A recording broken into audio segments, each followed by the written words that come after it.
Upon completing my first playthrough of Final Fantasy VII Remake, something stood out to me, beyond the obvious questions pertaining to the remake's new mysteries. Shocking as it may be, it was actually something about the music, and a specific piece at that. By now, many of you have undoubtedly noticed that the Remake Trilogy has repurposed some of the musical themes from the original game to represent new characters, ideas, etc. Examples of this include the Genova Ostinato,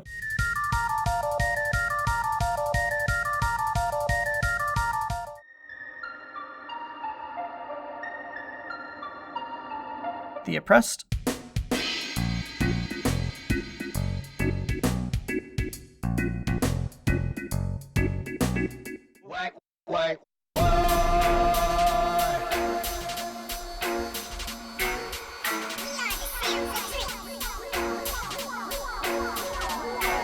and even the Promised Land from Advent Children.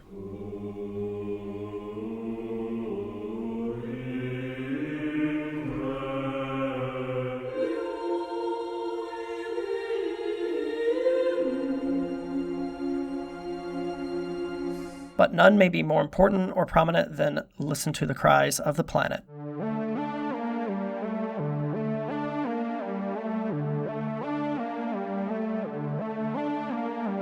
Hey everyone, I'm FF7 Music, and in this video I want to explore the role of this popular FF7 theme in the original game and compare that to how the Remake Trilogy has repurposed this theme entirely to represent something new. I'll also be delving into each iteration of the theme to discuss a little of what's going on in each. Mind you, I'm no music theory expert, so these will be more surface level observations with speculations about the narrative implications rather than anything more technical. As a quick disclaimer, I know this theme is arranged in the First Soldier and Ever Crisis, but since I haven't analyzed that arrangement of the theme at all, I'm just opting not to include it in this discussion.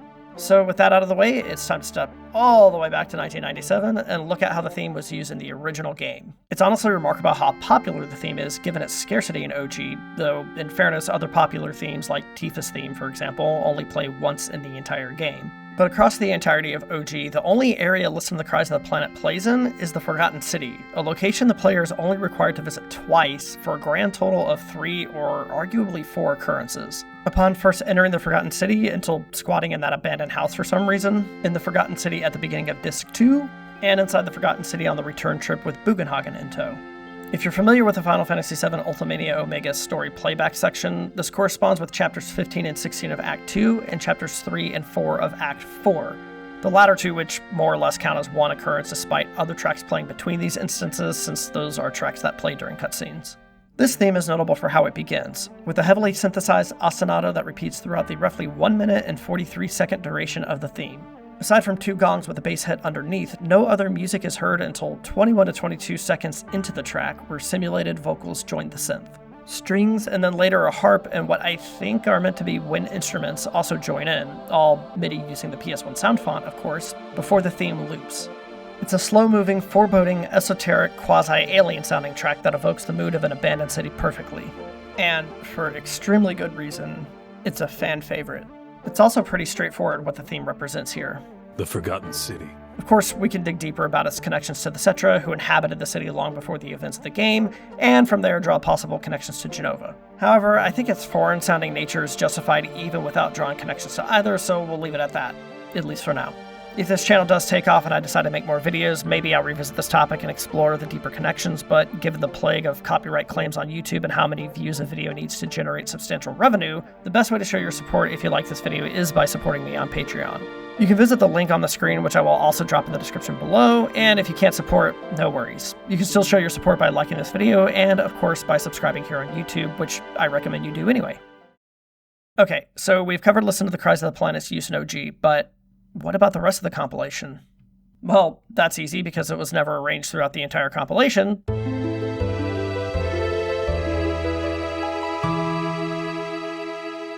So we have to jump forward to 2020. 6 years later, I don't need to drop the bombshell revelation that the track made a surprise appearance at the tail end of Remake, though I honestly wish I'd done a video on it before Rebirth came out because due to its use in Remake, I had somewhat correctly speculated how it would pop back up in Rebirth. In case you don't remember, Listen to the Cries of the Planet was heard during the cutscene at the Edge of Creation in Remake with a newly christened title, 7 seconds till the end. Now, before I address the elephant in the room, let's try to answer the obvious question. Why does this theme play at the Edge of Creation of all places? On the surface, the edge of creation has nothing to do with the Forgotten City, and even if you want to do the aforementioned deeper digging, the edge of creation cutscene doesn't seem to have much to do with the Cetra specifically either. Jenova? Maybe, but she already has a clearly recognizable ostinato that would be much more appropriate to represent her musically here if that were the connection. No, I believe what we're dealing with here is what I mentioned at the very beginning of the video. A reappropriation of the theme to represent something entirely new. Honestly, given how pure some fans are about OG's music, and I promise I don't say that scathingly at all, I'm surprised I've seen little to no backlash about the developers doing this because it's a pretty big change.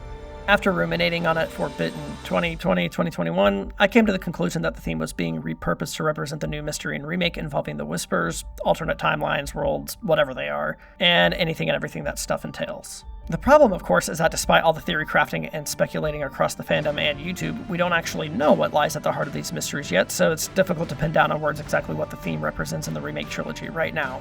Before I follow that train of thought, though, let's address that elephant in the room. The missing synth. Of course, the ostinato is heard, it's the pulse of the entire theme after all, but not on a synthesizer. Instead, it's orchestrated, beginning with a viola before a cello and piano join in, and then a violin and additional percussion. There's also some original material granting Yasunori Nishiki a co-composer credit, particularly during the brief duel between Cloud and Sephiroth, but obviously the biggest gripe came from the missing synth. I don't really have much to say about that except I think the arrangement works well for the specific cutscene, but if you were one of the fans upset about the missing synth and you want to feel seen, there you go. I see you. Getting back on topic, I had opined after playing Remake that the theme would return at the tail end of Rebirth and the Edge of Creation cutscene would be in some way referenced. This would allow newer fans with no knowledge of OG to form a connection by being like, oh, hey, that's the Edge of Creation music. Now, I'm not going to give myself too much credit because I didn't anticipate that the theme would play outside of the Forgotten City, or Forgotten Capital as we're apparently calling it now for whatever reason. Instead, I thought we would enter the Forgotten Capital similarly and hear the track again. So imagine my surprise when I'm trekking through the Temple of the Ancients in Rebirth and all of a sudden that sweet, sweet synth kicks in. Yep, the synth is back. My hypothesis is actually that they made sure to include it in this arrangement because fans were so upset that it wasn't there in Remake, and if that is true, I guess sometimes complaining does work. Who knew? Curiously though, while this arrangement by Shotaro Shima bears the exact same name as its OG counterpart, it's not a one-for-one recreation, namely because there are references to Sephiroth via those chosen by the planet and a tiny sliver of one-winged angel. This is an interesting theme because its start and end are both very recognizable. As already mentioned, the track begins with a familiar ostinato, though it takes on a much more foreboding tone before the synth drops out entirely, replaced by bells and what I think is a xylophone. Interestingly, we also hear occasional ticks, like a clock, but let's put a pin in that for now. The theme remains fairly straightforward for about a minute and a half, and then the ostinato fades out entirely as the theme broods for about another minute and 15 seconds, until completing its transformation into its final form, an arrangement of those chosen by the planet. I don't think there's much speculation needed here. The use of Sephiroth's theme in this track represents the gradual deterioration of Cloud's mental state throughout the course of the game, culminating in this moment where Cloud is pretty heavily under Sephiroth's influence. It's not death. It's a homecoming.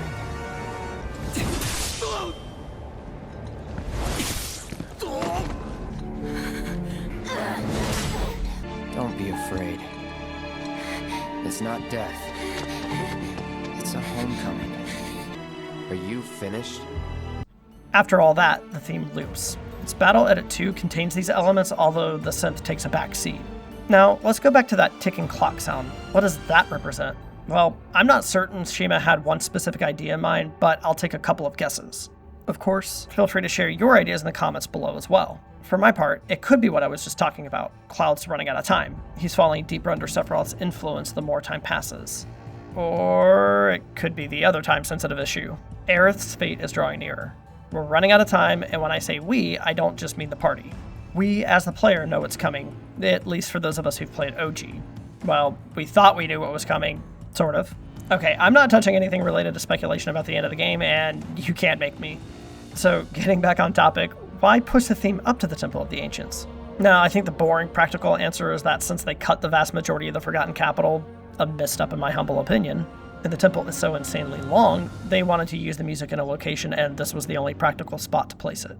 Digging a little deeper and getting a little bit more interesting though, looking at it thematically, given how the back half of the track is all about Sephiroth, it could be two things. foreshadowing, since we hear the theme again a bit later, and or as a reminder to the player that the new mysteries are still at play and Sephiroth is at the center of those mysteries. Or, at the very least, he's the only one who knows what the hell is going on. What in the hell is going on? So with that in mind, we can look at the final use of the theme in Rebirth, when Cloud is live stream traveling? Look, I know there's so much debate about what exactly is going on, but since Sephiroth says the planet contains a multitude of worlds, which I think in Japanese is something like layers upon layers of worlds, I'm just going to use the term alternate worlds. My impression at this point is that these are worlds that exist within the live stream, but this is not a theory crafting video and it's not exactly relevant to this discussion. I don't really know how to describe what's going on there. Point being, when Aerith pushes Cloud into the portal at the end of their dream date, that's when the next iteration of Listen to the Cries of the Planet plays. To hammer home that this cutscene connects to the Edge of Creation scene in Remake, co-director Motomu Toriyama selected as the title of this track, 7 Seconds Till the End, A Jubilant Reunion. Well, that's a localized title anyway. In Japanese, it's A Blessing for the Reunion, which is both a better title and can possibly shed more light on the cutscene itself. But let's look at what's going on in the music first. The intro is a self-explanatory reference to Sephiroth, but when Sephiroth says, "Behold the true nature of reality," the music shifts to the ostinato I've mentioned 100 times by this point. While it is played on strings, it sounds to me like there is a subtle synth doubling the cello line. Since arranger Yoshitaka Suzuki employed a similar technique for the Prelude Reunion, I'm convinced that's what's going on here too. The timing of this with Sephiroth's line further reinforces my hypothesis that the theme has been reappropriated to represent the new mysteries, but let's keep going. The vocal line, adapted from OG's theme, begins when Sephiroth mentions the multitude of worlds. Could this be a musical stand-in from the voices or cries of the planet? Interestingly, a more discordant vocal line comes in around the time we see the two orbs, which are presumably two of the multitude of worlds Sephiroth mentioned that are collapsing. This is also where Cloud says the planet is screaming, so yeah, it kind of seems like Suzuki was cooking with the vocals here. They definitely seem to represent the actual cries of the planet. The music picks up when Sephiroth's 7 seconds line from Remake is played in the scene, and then Sephiroth tries to schmooze Cloud in a noticeably breathy voice. I think I'll just brush past that though and focus again on the vocals, which finally morph into a choir singing as Cloud has a vision of himself as a black robe. Look, I'm not gonna lie and say I'm a big fan of all this new stuff, but damn it if the music doesn't constantly deliver, especially in these big narrative moments. If that wasn't enough, at the end of the cutscene, the track segues into a battle arrangement as Cloud fights Sephiroth's whispers in the sleeping forest. The vocals have now been replaced by strings. Are Sephiroth's whispers silencing the voice of the planet? Perhaps I'm looking a bit too much into this part, but it wouldn't be out of place to have the choir going ham here, but it doesn't. In fact, it's completely absent. Speculation aside though, we yet again have a cutscene related to the big new mystery of the Remake Trilogy, accompanied by Listen to the Cries of the Planet. Now, contrary to the entire thesis of this video, I feel obligated to point out that this isn't a total reappropriation of the theme. In OG, the theme is used to represent the Forgotten City, but that location is very much rooted to the planet, and more importantly, the big event that occurs there in OG is also heavily tied to the planet. The same is true here, it's just that the Remake Trilogy has, at least as far as we know right now, introduced a new aspect of the planet. In that way, while it's undeniable that the use of the theme is different in the Remake Trilogy compared to OG, it could be argued that it's retaining the spirit of its use in OG. Of course, until the trilogy wraps, we won't quite know the scope of the theme's reappropriation. Fortunately, as of the posting of this video, an announcement of the third game may be a few days or even just a few hours away.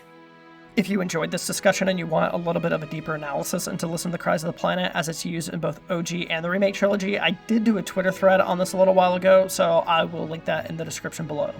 Finally, if you want to hear me discuss other themes that have been repurposed for the Remake Trilogy, or if you just have any other FF7 music-related topics in mind you would like me to discuss, let me know that in the comments too. Hopefully, until next time, just keep listening to FF7 music or something. I don't know. I don't have a sign-off yet.